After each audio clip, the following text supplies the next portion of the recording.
Bismillahirrahmanirrahim.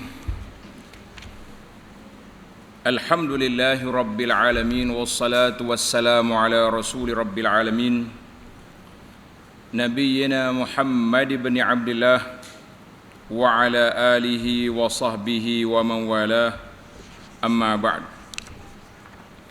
Alhamdulillah, kita dapat teruskan pengajian kita dalam kitab Al-Mu'tamad fil Fiqh Syafi'i. Kita masih lagi dalam Al-Faslul Khamis, fasal yang kelima, membincangkan tentang bagaimana cara mengebumikan jenazah. Dalam bab ini ada 5 isu yang dibincangkan. Yang pertama, di manakah kubur yang nak dikebumikan itu.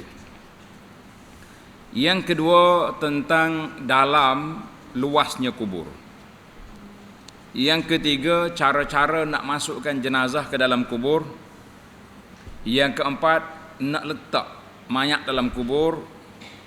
Perbincangan kita pada kali ini yang kelima, raf'ul qabri wa tastih, iaitu meninggikan kubur dan meratakannya. Ini tajuk yang kita nak bincang. Masalah kita boleh tinggi setakat mana kubur dan kita nak rata dia setakat mana. Jadi alhamdulillah para pelajar sekalian, innat turab, sesungguhnya tanah yang digali.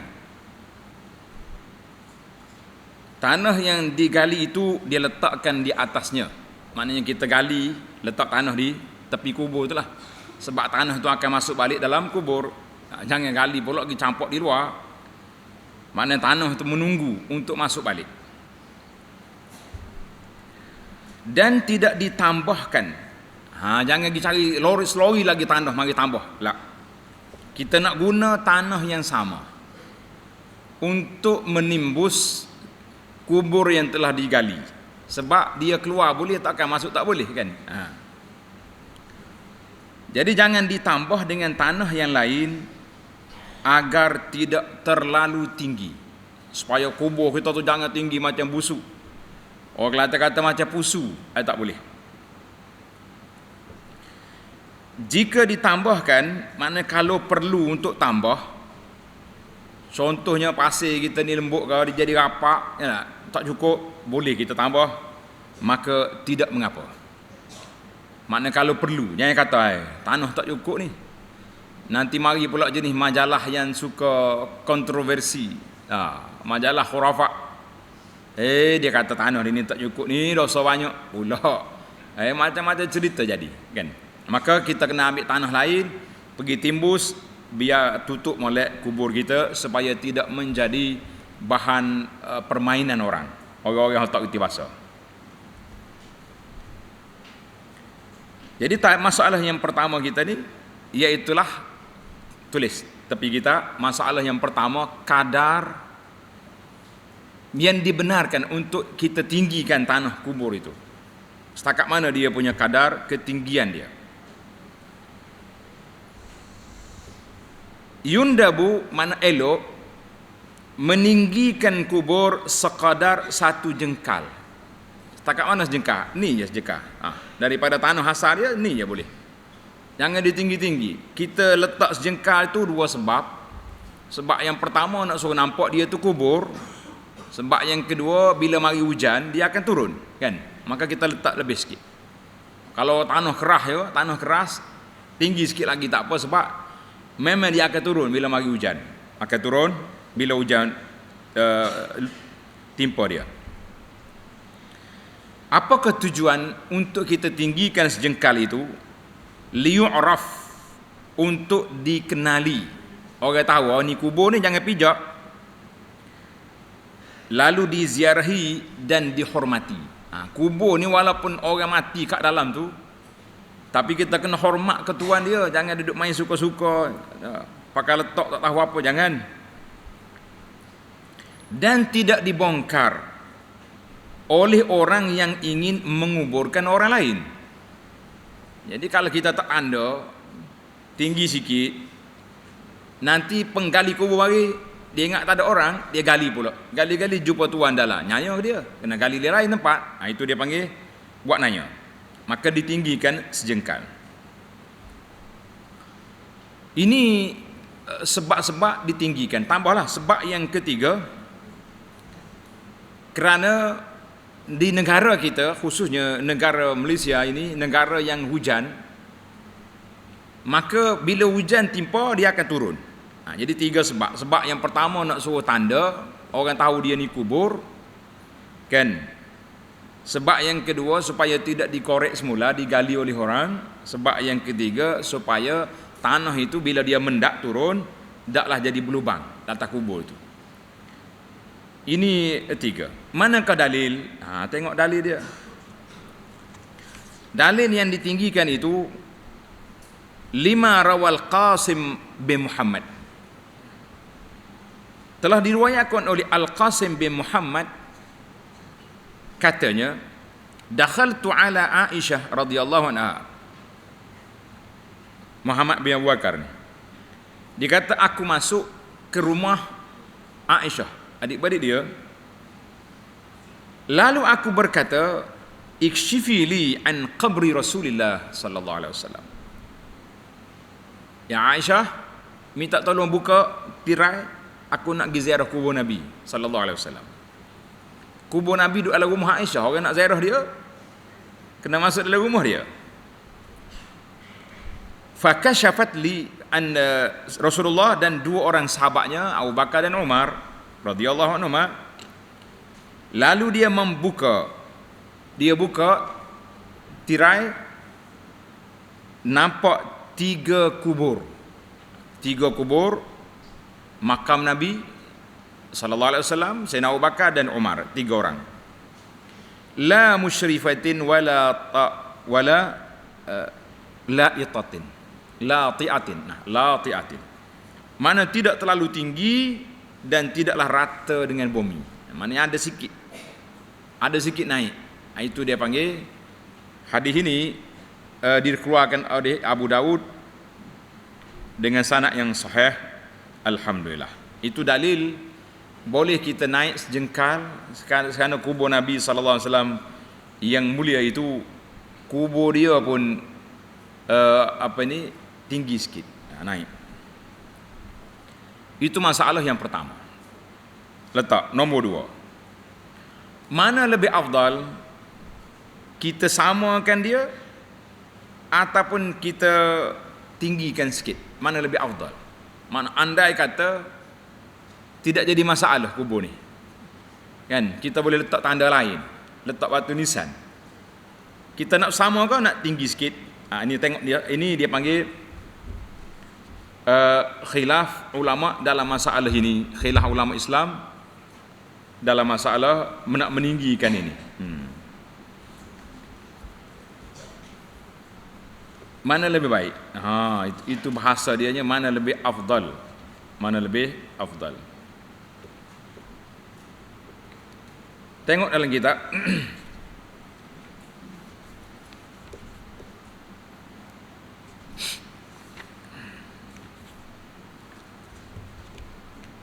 Lebih afdal, dalam mazhab kita, mazhab Syafi'i, wal afdalu.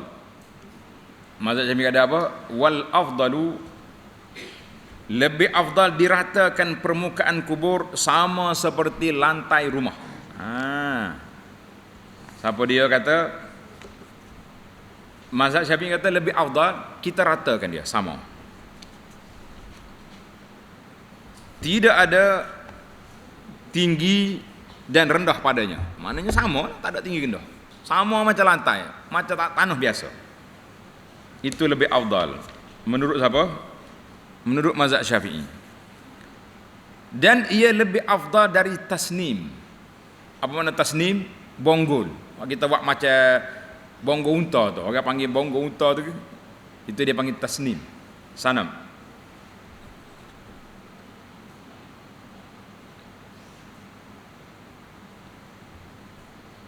Tanda situ pelajar. Sepakat para ulama Islam mengatakan harus kita ratakan ataupun kita bonggolkan. Dua-dua tu boleh. uh, sebagaimana kata Al-Imamu At-Tabari rahimahullahu taala, dia kata dua-dua keadaan itu boleh, sama ada kita rata ataupun kita tinggikan dia, tapi jangan lebih daripada kadar jengkal yang telah kita bincang tadi. Ala ma amila alaihi amalul muslimin. Mana orang Islam, kubur orang Islam ni ada dua kategori, sama ada sama atau rata ataupun naik sikit. Dari sudut afdalnya macam mana? Kita nak tengok dari sudut afdal, kan? Dari sudut afdal, kata di Al-Qadhi Iyad dan ramai para ulama Islam mengatakan al-afdal taslimuna. Syafi'i kata afdalnya sama, tapi ulama lainnya ramai kata afdal kita bonggolkan dia. Sebab apa? Sebab hadis tadi. Sufyan At-Tamar dia kata dia tengok kubur Nabi sallallahu alaihi wasallam musannaman, mana ada bonggol. Allahu akbar. Dan Imam Syafi'i kata tak, elok kita samakan dia afdal kerana hadis Nabi sallallahu alaihi wasallam. Dengar, Nabi kita sallallahu alaihi wasallam perintahkan para sahabat, Nabi kita perintah Sayyidina Ali radhiyallahu anhu, dia kata alla tad'a timsalan illa tamastah. Ali, mana-mana berhala kamu pecahkan dia. Wala qabran musyrifan illa sawaitah. Mana-mana kubur hak tinggi kamu ratakan dia. Kamu ratakan dia. Maka itu dalil yang menunjukkan mazhab Syafi'i kata afdal ratakan dia. Afdal kita ratakan dia.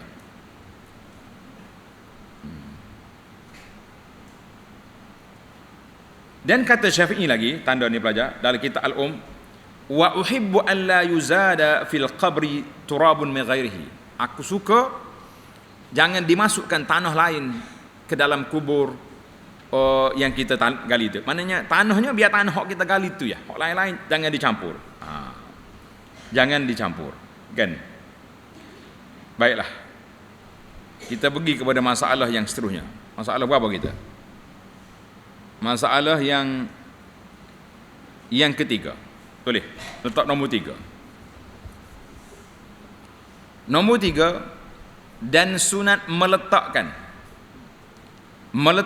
batu-batu kecil. Kita lepas kita tanam tu, kita ambil anak batu, kita letak tabur atas kubur tu, dan meletakkan tanda di sisi kepalanya dari batu atau selainnya. Dia panggil ni dari batu atau selainnya, kita letak tanda. Manakala ada orang mati, kita ambil batu besar, letak sebagai tanda. Mana dalil?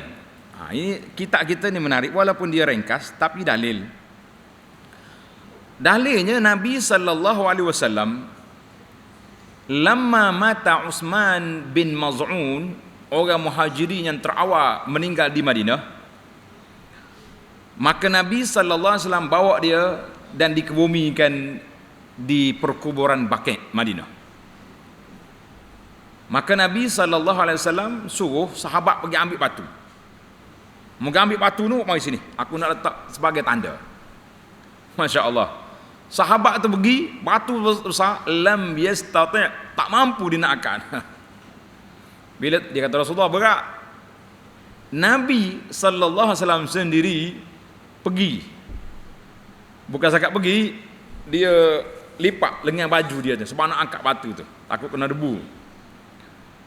Qala Katsir, dia kata Nabi kita sallallahu alaihi wasallam, sahabatnya meriwayat hadis ni, kata ka'anni anzuru ila bayadi zira'i Rasulullah. Aku nampak sekarang depan mata aku putih tangan Nabi duk angkat batu sallallahu alaihi wasallam. Maka Nabi pergi letak mana batu? Tengok ni. Dia pergi letak batu tu dekat dengan kepala. Mana kubur kita tanam, kepala sini, batu tu letak di kepala. Betul-betul dengan kepala mayat sebagai tanda kubur. Nabi kata apa? Sallallahu alaihi wasallam, maka Nabi sallallahu alaihi wasallam bersabda, wa qala ata'allamu biha qabra akhi Utsman. Batu ini aku buat tanda kubur saudara aku Dia bukan adik-beradik pun, saudara, maknanya sama-sama muhajirin, muslimin, mari daripada Mekah. Wa udfina ilaihi man mata min ahli, dan aku akan kebumikan siapa-siapa yang mati daripada keluarga aku nak kumpul di sini. Tanda. Ini yang kedua ni. Tiga kedua. Yang ketiga kan. Yang ketiga, sunat kita tandakan kubur itu dengan apa? Dengan batu. Dan dalam kitab ni kata, dan seumpamanya. Au ghairu, ataupun kayu ke batu. Kita sekarang ni masya-Allah pakak dia ambil pokok kayu. Nah. Pokok puding nak puding apa dia panggil? Hok dak terkubur, ambil itu pacak. Kita siap-siap ada cari batu letak situ. Kalau anak dia tak mari pun, pokok tu kering, tak ada orang bercara, batu tu ada. Masya-Allah.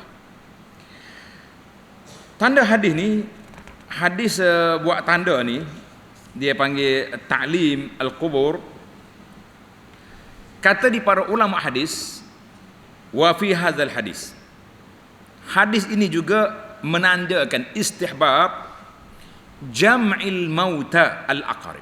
Elok kalau kita boleh kumpulkan orang mati di kalangan keluarga kita di satu tempat, kalau kita boleh. Contohnya kubur luas, kita kata saya tanah sini lah kan. Mati ayah dia tanah, mak dia letak sini, mari anak dia pula kalau boleh kubur dekat, li'annahu aisar li ziyaratihim, maka senang kita nak pergi ziarah dan juga kita nak pergi doa minta rahmat ke atas mereka. Elok. Sebab itulah anak tegur satu kubur yang masyhur di Malaysia ni, diasing-asingkan. Kubur laki-laki sini, perempuan sini, kanak-kanak sini.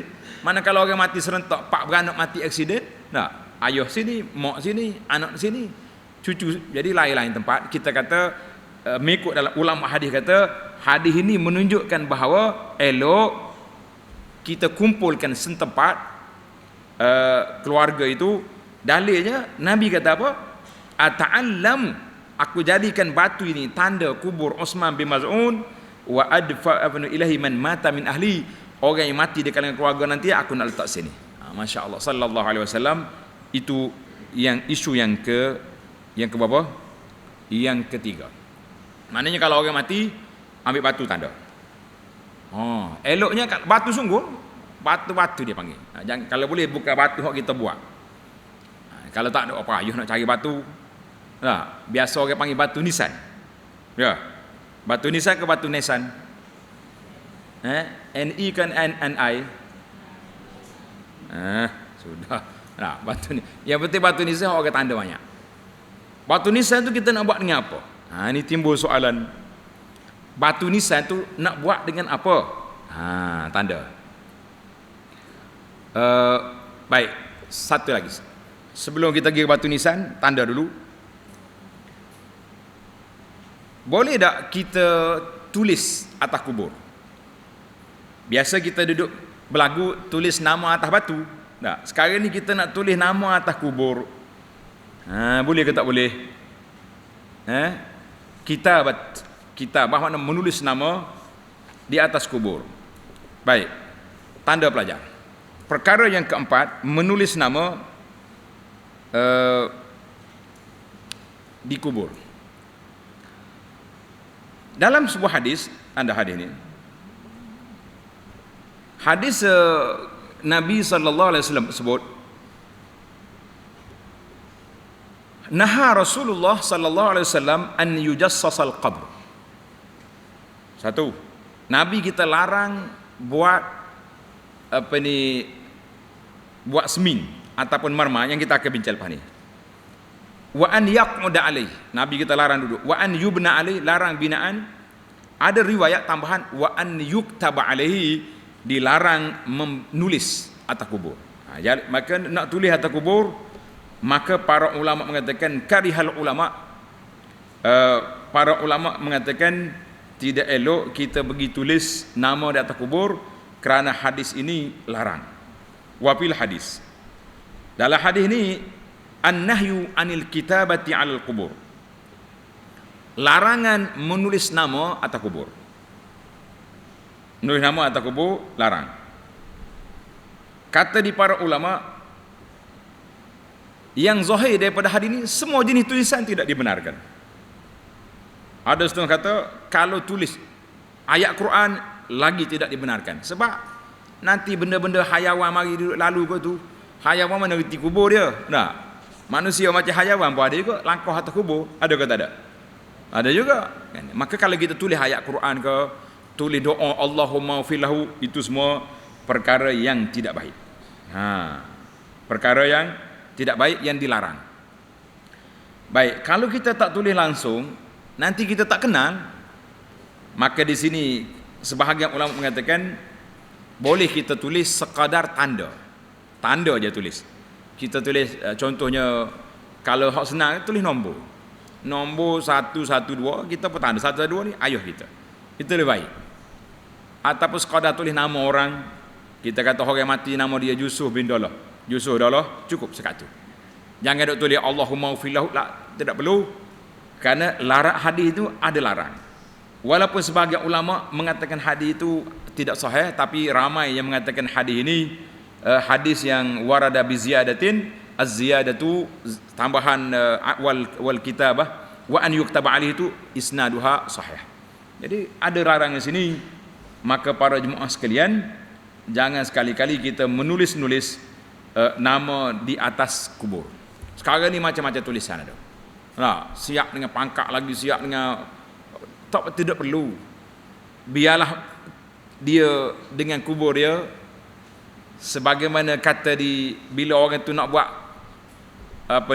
tempat atas kubur tu, kata di para sahabat, dia ni bukan berteduh dengan pokok, dengan bayangan yang kamu letak tu, tetapi orang dalam kubur berteduh dengan apa? Dengan amalan dia.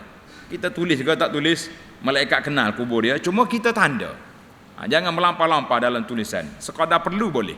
Tulis nama orang mati. Kalau nak tulis tarikh, tulislah tarikh contohnya. 2020, setakat tu, jangan lebih daripada itu. Ada lebih, kita buang. Lebih-lebih lagi kalau ada ayat Quran dan lain-lain.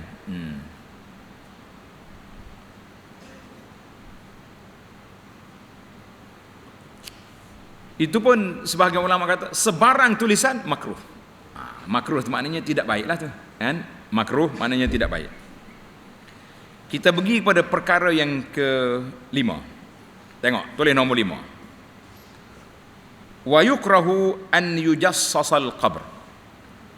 Makruh tajsis, tengok dalam kitab kita ni senang dia tulis. Dia kata mengecak kubur. Buat kecak kubur. Tulis itu al-jassu, buat dengan kapu. Tajsisul qabri maknanya perhiaskan kubur itu dengan kapu, dengan semen. Itu semua perkara yang dilarang. Perkara yang dilarang iaitu buat tulisan yutla bil jas wal jir. Apalah cak kau ni, maka bukan cak macam-macam orang duk buat sekarang ni kan. Jadi kita kena ingat itu di antara perkara yang tidak baik. Sebab apa tidak baik? Tanda sini. Kenapa? Tengok dalam kitab. Makruh di sini para pelajar tulis. Dua pandangan ulama. Ada yang mengatakan makruh karahatat tanzih. Maknanya makruh tidak haram, tapi perbuatan itu tidak baik. Tapi ada orang kata makruh tahrim, maknanya perbuatan itu haram. Apa dia haram? Membuat perhiasan atas kubur. Sama ada kita buat dengan kapur, dengan semen, dengan cat. Dan juga makruh membuat binaan di atasnya. Membuat binaan atasnya.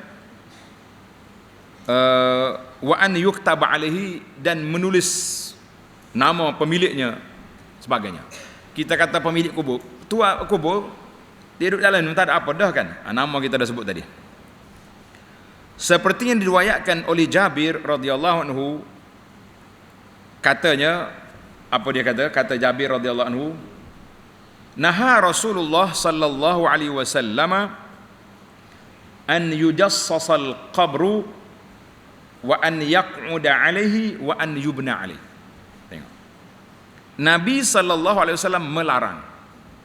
Jadi larangan Nabi itu khilaf ulama di situlah. Khilaf ulama tentang larangan itu bersifat haram atau larangan makruh. Tapi Nabi, para sahabat kata naha, Nabi kita larang. Mana larang itu jangan buat. 3 perkara larang ini hadis yang sahih, iaitu larang tajsis, tulis mula. Tajsis bukan mengecat, mana buat dengan semin, dengan kapur atau dengan cat betul dah tu. Membuat binaan atasnya dan duduk di atasnya dan dituliskan namanya. Ada tak tambahan lagi, ditulis nama dalam hadis yang telah kita baca tadi.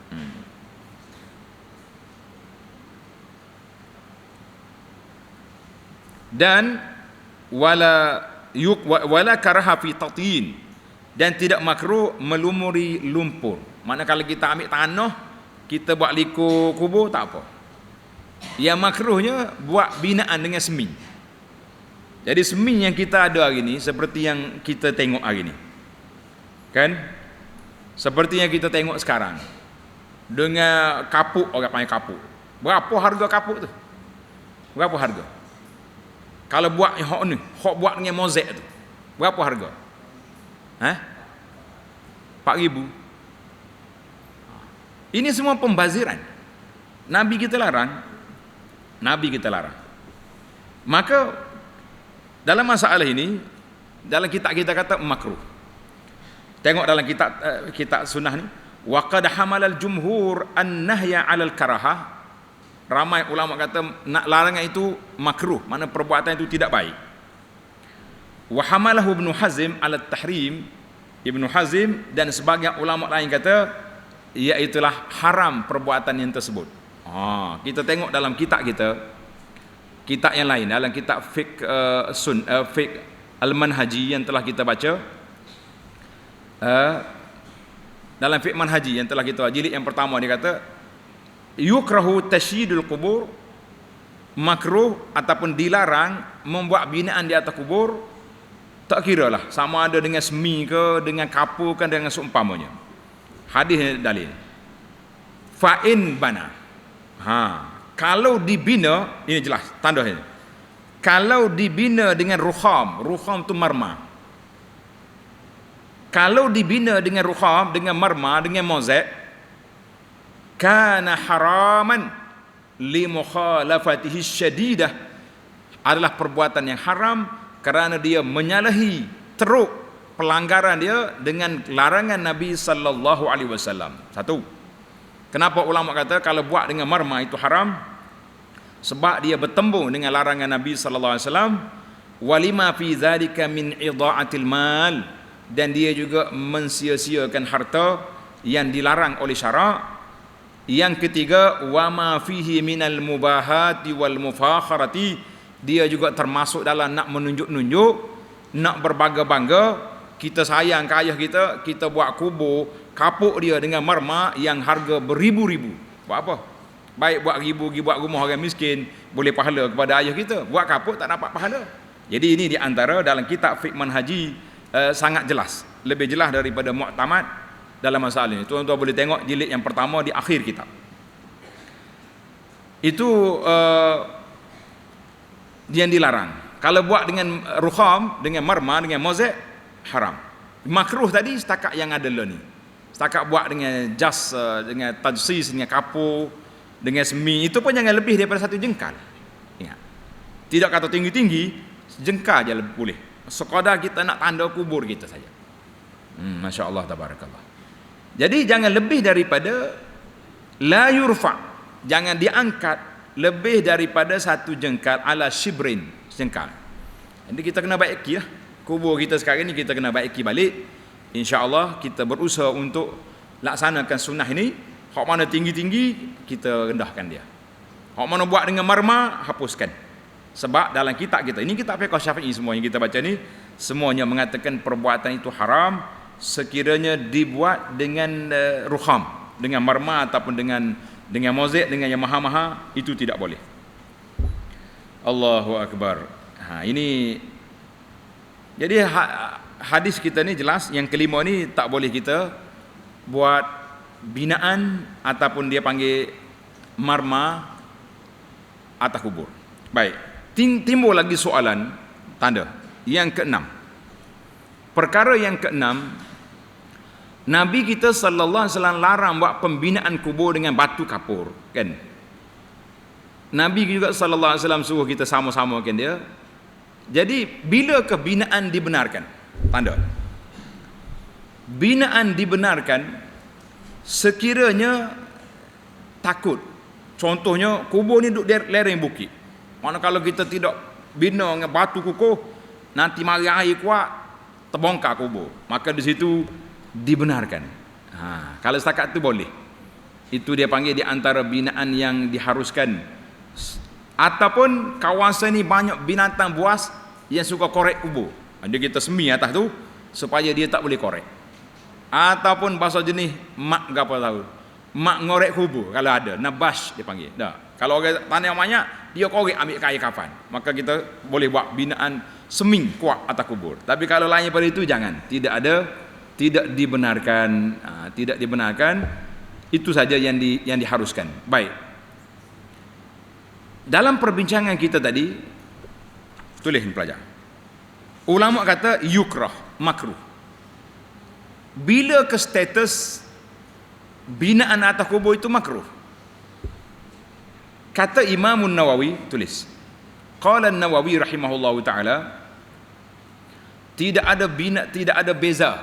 Binaan atas kubur itu sama ada kita bina buat kubah, buat macam rumah, buat atap atau lain-lainnya.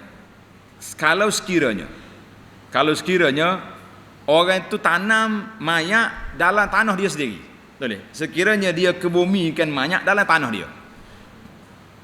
Dia ambil tanah dia sekepi, aku nak tanam mayat sini. Maka Imam Nawawi kata binaan itu dikira makruh. Binaan itu makruh. Fa in kanat maqbaratan musabbalatan, kalau kubur tanah wakaf, seperti kebanyakan kubur kita gini tanah wakaf kan, haram perbuatan binaan itu. Mana kita kena tanda situ makruh binaan atas kubur itu selama tanah sendiri. Tapi kalau tanah wakaf tidak boleh. Kata Imam Syafi'i rahimahullahu taala, wa ra'aitu minal wulati. Imam Syafi'i kata pernah aku tengok pemimpin-pemimpin di Mekah, pemimpin man yahdim, mengarahkan orang ramai supaya meruntuhkan binaan-binaan yang telah dibuat di atas kubur. Hak mana ada binaan atas kubur, runtuh semua. Walam aral fuqaha ya'ibun alih. Aku tak tengok pula ulama-ulama fiqh menegur perbuatan pemerintah yang meruntuhkan binaan atas kubur, wali anna fi zalika tadyiqan 'ala nas, kerana binaan itu menyempitkan orang lain. Jadi itu yang dikata oleh Imam Asy-Syafi'i rahimahullahu taala. Jadi jelaslah kepada kita bahawa tak boleh kita buat binaan atas kubur.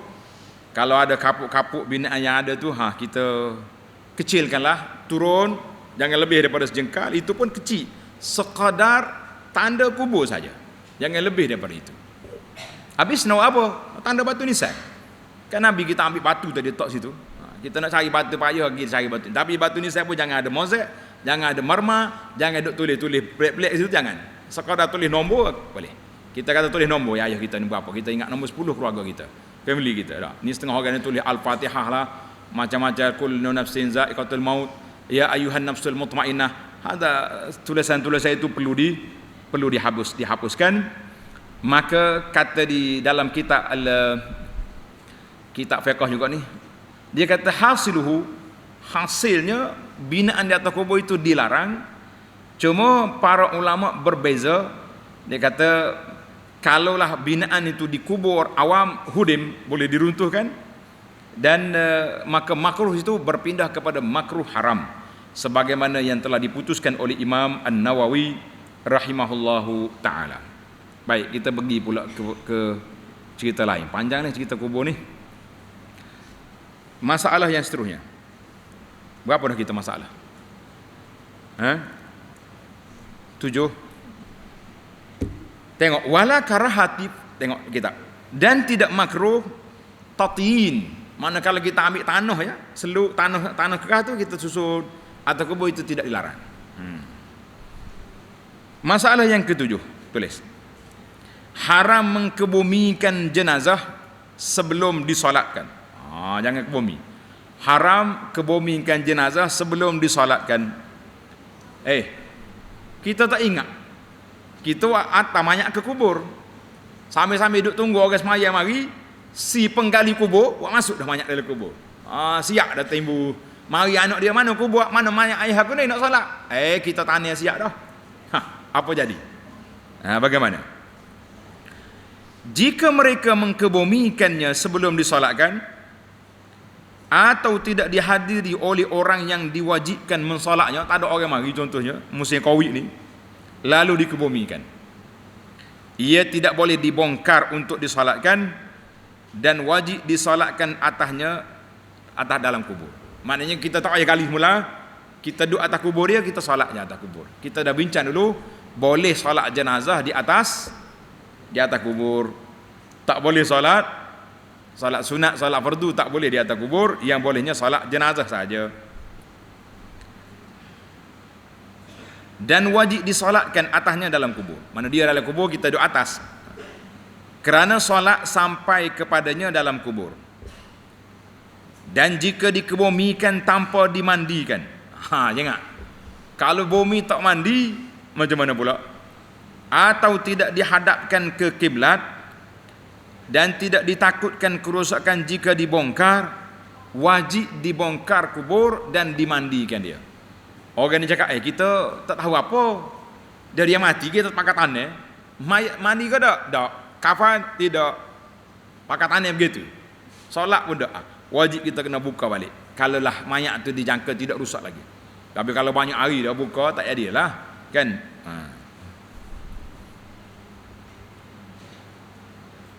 Kerana ia tidak dapat jika tidak ditakutkan rosak. Mana kalau rosak tak boleh nak bongkar lah. Kerana ia tidak dapat dilakukan, maka ia gugur sebagaimana gugurnya wudu dari orang yang hidup dan gugurnya menghadap kiblat dalam solat jika tidak dapat dilakukan. Jika dikebumikan tanpa kafan, maka tidak dibongkar. Kerana maksud pada kafan ialah menutupinya, dan ia telah terhasil ditutup oleh tanah. Habislah dia duduk di tanah dah. Kita orang lain tutup dengan kain kafan, dia tutup dengan tanah. Masya Allah. Dan kerana membongkar kubur adalah melanggar kehormatannya. Kita tak masuk dalam ni, tak tahu apa. Dah kain kapan dia ada lagi, apa ni ada ke tidak, dia punya pakaian ada ke tidak, ataupun mayat dia sudah rusak. Kita kata itu di antara perkara yang tidak baik. Perkara yang tidak baik. Masalah yang seterusnya, tanda pelajar. Masalah yang ke-8. Betul dah nombor 8? Mana hak tulis? Taklah nombor baru jumpa. Pani nak cari tak jumpa. Wa yukrahul julus 'alal qabri. Tanda ni. Masalah yang ke-8 iaitu makruh duduk di atas kubur. Semua makruh ni kita kena tulis itu khilaf ulama. Ada kata setakat makruh je, kan? Ada kata tidak makruh. Dia kata haram. Sebab apa? Sebab Nabi kita sallallahu alaihi wasallam larang. Tengok dalam hadis. Nabi kata apa? Nabi kita larang. 5 rawa Abu Hurairah radhiyallahu anhu. Tengok hadis. Abu Hurairah meriwayatkan sabda Nabi sallallahu alaihi wasallam, la an yajlisa ahadukum ala jamratin fatahriqa siyab hatta takhlusa ila jildihi khairun lahu min an yajlisa ala qabrin. Hadzal hadis rawahu Muslim. Mana hadis sahih? Hadis ini sahih, jelas. Maksud dianya, seorang kamu duduk di atas bara api. Bara api itu panas membakar pakaiannya sehingga membakar kulitnya adalah lebih baik baginya daripada duduk atas kubur. Tanda ni. Hadis ini sahih. Tulis dikeluarkan oleh Imam Muslim. Ini larangan kita duduk atas kubur. Hari ini Masya Allah Tabarakallah, ramai ke tak ramai orang hidup ngati atas kubur? Hapatika siap. Hati-hati jangan duduk-duduk atas kubur. Orang tak duduk situ. Nak pergi duduk di luar. Jangan duduk main hapatika atas kubur. Yang tak bolehnya tanda pelajar. Di atas kubur orang. Itu yang tak boleh. Mana kalau tanah tu kubur kosong, kita pergi duduk, tidaklah jadi kesalahan. Kan? Tapi jangan gitu buat acara ibadat lah di kubur. Ni ada setengah kubur ni, ada orang bagi tahu. Setiap minggu berkumpul atas kubur. Untuk apa? Kalau bagi tazkirah kematian, ada keinsafan. Sebab ada majlis makan-makan. Dia makan atas kubur kan luar kubur? Luar.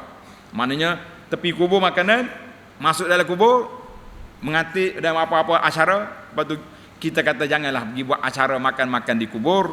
Kita pergi kubur untuk ingat kemati, bukan nak pergi kenyang situ. Baik. Maknanya jangan duduk di mana? Di atas kubur. Kubur orang tu. Saya bukan duduk atas kubur, saya duduk atas kapuk dia tu. Tahu kapuk? Orang Kelantan kata belinda kubur. Kapuk tu memang duduk atas ruang mayat tu. Jangan duduk atas dia. Macam kita duduk atas mayat. Itu dia panggil, itu larangan. Dalam hadis rawahu Amr bin Hazim, hadis ini ada sedikit perbincangan. Kata di Amru, Rasulullah sallallahu alaihi wasallam tengok aku duduk muttaki'an ala qabrin. Aku duduk nasanda, duduk tokak atas kubur. Qala la tu'zi sahib hadzal qabr au la tu'zihi. Nabi kata, jangan menyakiti tuan kubur dalam tu. Dia duduk tokak tu. Itu pun tak boleh. Apalagi kalau kita duduk cokoh atas kubur.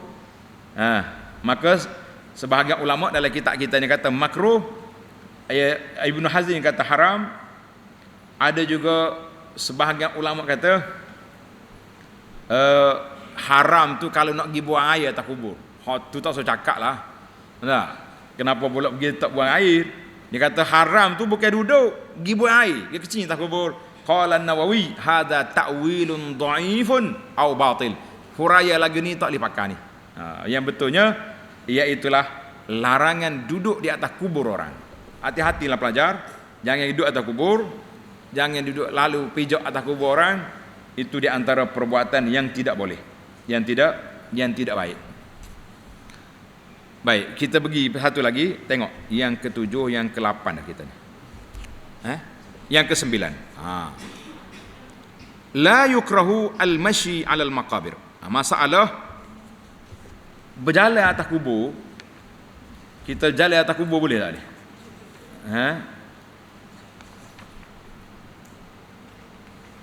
Dalam kitab kita kata, tulis nombor 9 dah.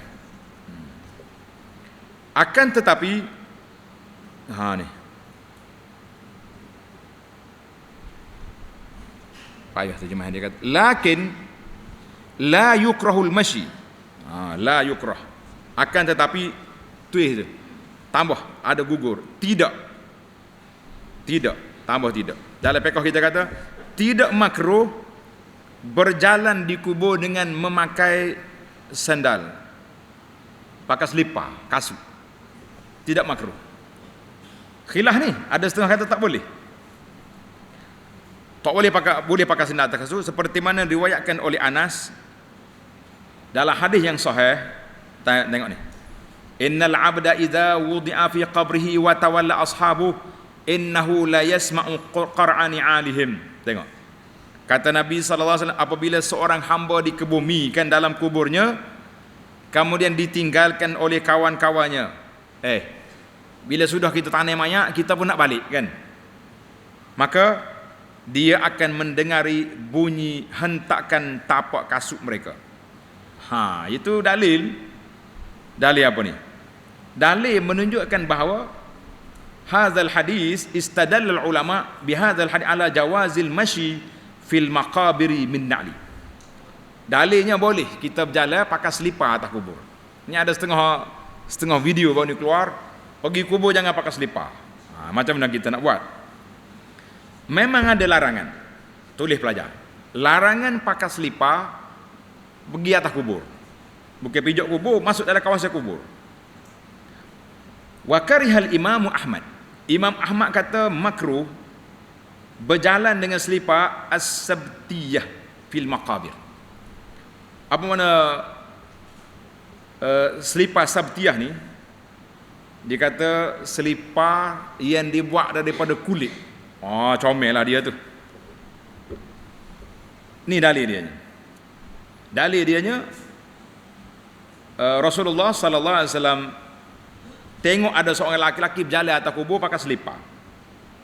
Nabi berkata, "Ya sahibat sabtiyataini, waihak alqi sabtiyati." Nabi kata, "Hei tuan selipar tu, apa kamu berjalan pakai selipar atas kubur? Buang selipar kamu." Si laki-laki yang berjalan itu tengok. Fanazara, tengok, ya Rasulullah sallallahu alaihi wasallam khala'ahuma, dia terus capak selipar dia, campak tepi. Tengok. Di mana hadis ni ada? Kan? Ada hadis ni riwayat Abu Daud, Nasa'i dan Ibnu Majah.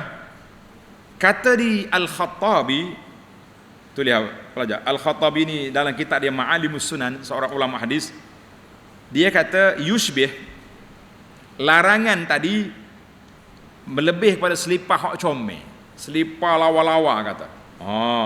Dia kata ni'alus sabti, selipar yang dibuat daripada kulit yang bertali ni, min libasi ahli tarafuh wat tana'um, pakaian orang VIP hebat-hebat. Maka Nabi kita larang. Tapi kalau kita pergi dengan selipar kita, selipar Melayu ni ke selipar Jepun, dia royak ke Jepun, kita tak ada selipar kah? Kita ada kereta api ya. Jadi kita pakai selipar biasa-biasa ni tidak makruh. Pasal itulah dalam fiqh Syafi'i kata la yukrah. Lakin la yukrahul masyu, tidak makruh. Boleh. Summa qala. Dengar ni.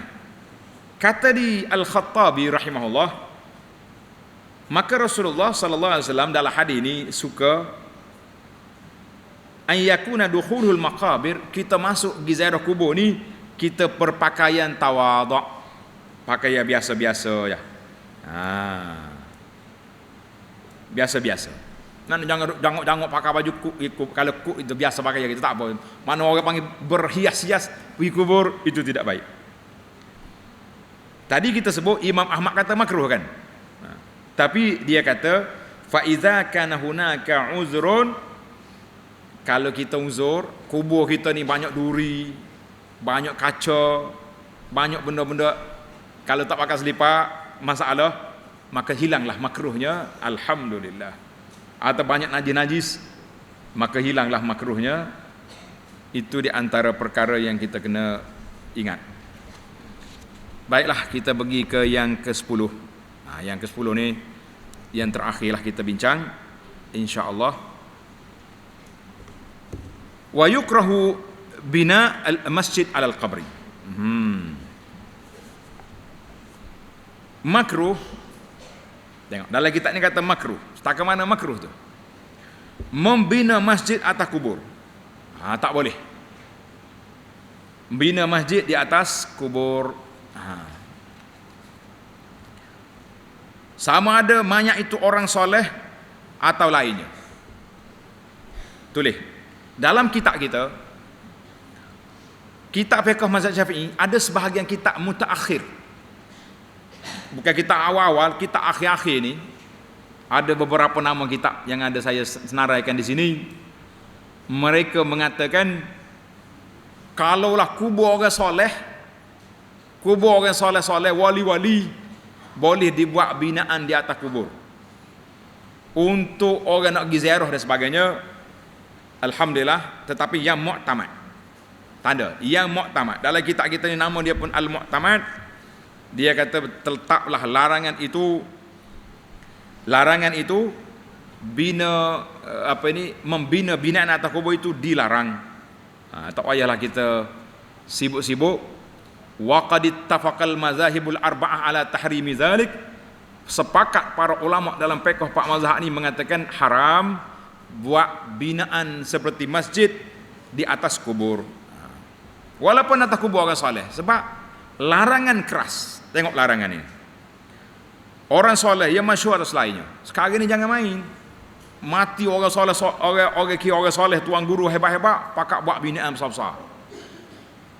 Pakak pergi iktikaf itu, sebulan tunggu kubur. Allahu Akbar. Hak kedia ni pula bawa gendang lagi pergi duk gerbong-gerbang atas kubur. Kita kata ini punca mari kerusakan mari pada mana? Mari daripada al-ghulu fi hubbis salihin. Apa larangan yang ambil di mana? Tanda pelajar. Seperti mana diriwayatkan oleh Abu Hurairah bahawa sabda Nabi sallallahu alaihi wasallam, Nabi kita bersabda, tengok, qatalallahu al-yahud ittakhazu qubur anbiya'ihim masajid. Qatalallah, Allah Ta'ala telah memusuhi, memerangi orang-orang Yahudi yang telah menjadikan kubur nabi-nabi mereka sebagai masjid. Tulis, hadis ini sahih. Satu hadis. Hadis ini larangan buat binaan masjid atas kubur. Yang pertama, qatalallah, Allah Ta'ala akan matikan mereka, perangi mereka. Satu. Tengok hadis yang kedua. Warawa Abu Marsad Al-Ghanawi kan anna Nabiy sallallahu alaihi wasallam naha an yusalla ilaih wa qala la tattakhizu qabri wathana fa innama halaka banu Israil li'annahum ittakhazu qubur anbiya'ihim masajid.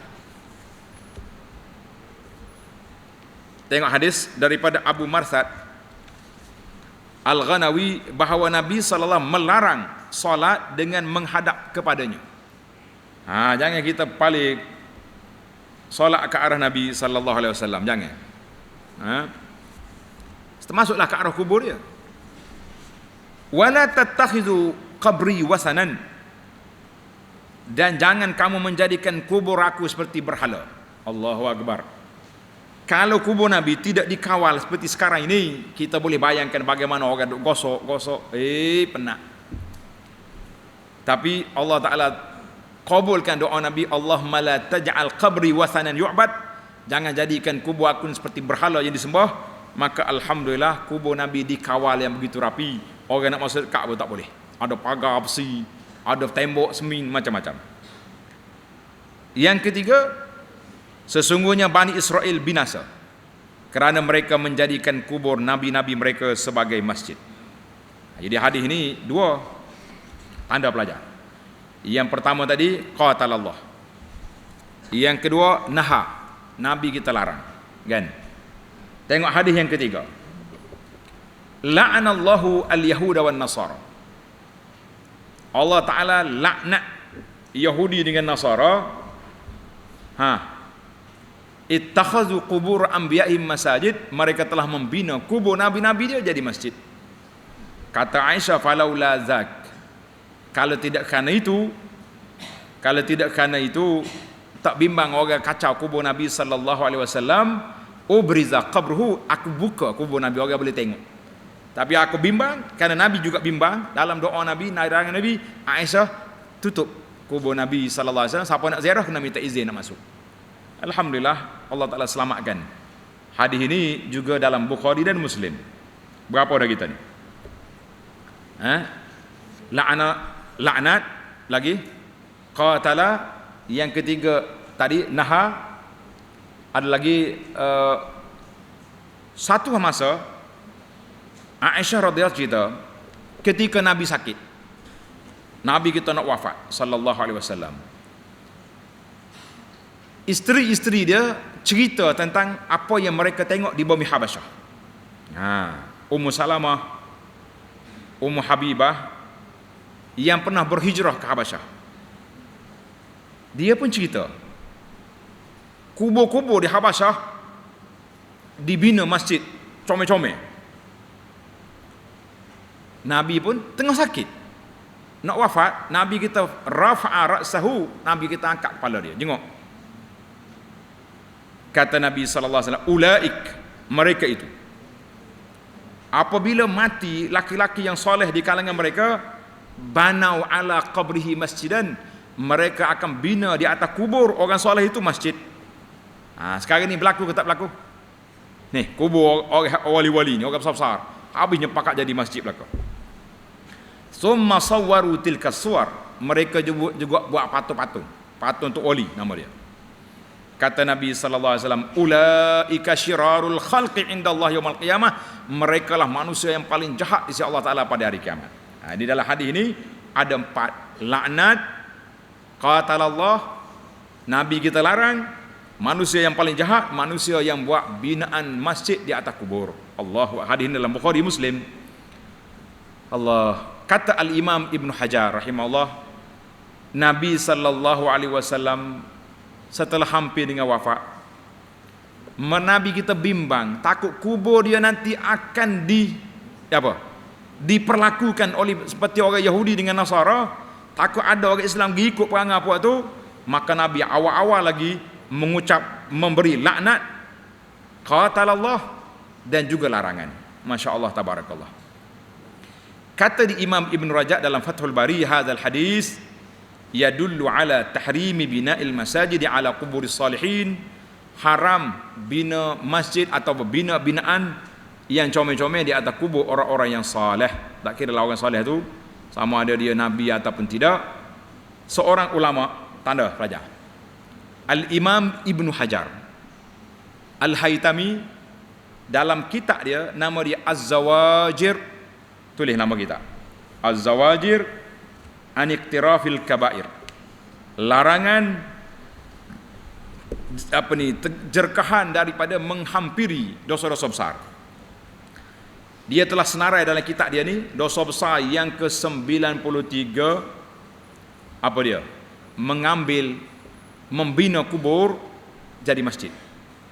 94, iqazus suruj, menyalakan lampu-lampu atas kubur. Sekarang ni orang kubur soleh pakat nyala lampu. Mujur tak pergi pasal ekon ya. Nah, ada hak terbaru ni pula, dia buat solar. Tahu solar? Solar tengah matahari. Nah, dia pasal lampu, pasal kaset, CD, 24 jam ngaji Quran. Ini semua ni perbuatan-perbuatan ma anzalallahu biha min sultan, dosa besar yang ke 94. Yang pentingnya Ibn Hajar kata daripada 93 sehingga 98 membina kubur buat masjid, menyalakan lampu atas kubur, ittikhazuha ausanan, kubur tu macam berhala jadi, comel-comelnya hias, pelik-pelik dengan warna-warni, lampu berkelipnya dengan bunga-bunga macam-macam. Tawaf pakai duk pusing kubur, istilam gosok kubur, wassalatu ilaiha, dan juga semayam menghadap kubur. Ini semua dosa-dosa besar. Kalau kita tuan-tuan nak tengok, ini mazhab pakai Syafi'i. Tambihun, kata dia, apa yang aku sebut tentang dosa besar ini telah tersebut dalam fiqh mazhab Syafi'i yang banyak. Masya Allah, tabarakallah. Itulah para jemaah sekalian, hadis larangan membuat binaan di atas kubur, dan juga hadis larangan daripada bina masjid atas kubur. Hari ni kalau mati orang-orang soleh-soleh nyepakat buat binaan di atas kubur. Jadi kalau ada orang tanya soalan tanam pokok tidak jadi larangan, tidak jadi masalah. Kita tanam pokok, tapi ada setengah ulama ni suruh pacok pula pokok pokok dia panggil apa ni, pelepah tamar. Kalau di Mekah dulu pelepah tamar kan, dia panggil wadu'ul jarid alal qabri. Ada sebahagian ulama dia kata elok kita letak pokok yang basah ya, macam kalau orang Arab pokok tamar, pelepah tamar, di sini pelepah kelapa, supaya pelepah kelapa itu akan berdoa kepada si mati kan. Dalam kitab fiqh juga ada rumput-rumput yang tumbuh di dalam kubur itu tak boleh kita cabut, sebab rumput itu duduk berzikir. Kita kata Masya Allah, tabarakallah, ceritanya sudah panjang. Dalil di mana? Dalilnya Nabi kita sallallahu alaihi wasallam, dia tengok orang tu kena azab dalam kubur, maka Nabi kita ambil pelepah tamar pacak. Jadi itu dia panggil Nabi kita ada wahyu, dia tahu orang tu kena kan. Jadi kalau kita tak ada wahyu ni, macam mana kita nak letak? Sebab itulah kata di Al-Khattabi rahimahullahu ta'ala, lam yunqal an ahadin minhum sahabat-sahabat ni tidak dinakalkan daripada mereka meletakkan kubur, setiap kubur Nabi pergi pacak semua lah, kecuali kubur sahabat tadi je. Itulah yang dikatakan. Wallahu alam. InsyaAllah dalam siri yang akan datang kita tilka asyaratun kamilah, 10 perkara yang telah kita bincangkan panjang. InsyaAllah kita akan sambung lagi dalam perbincangan kita yang akan datang. Al-faslus sadis, fasal yang ke-6, ahkam mutafarriqah fi al-janaiz, beberapa hukum yang berkaitan dengan jenazah, dengan kematian. InsyaAllah kita akan sambung dalam siri yang akan datang. Subhanakallahumma wa bihamdika asyhadu an la ilaha illa anta astaghfiruka wa atubu ilaik. Wa sallallahu ala nabiyyina Muhammadin wa ala alihi wa sahbihi ajma'in. Walhamdulillahi rabbil alamin.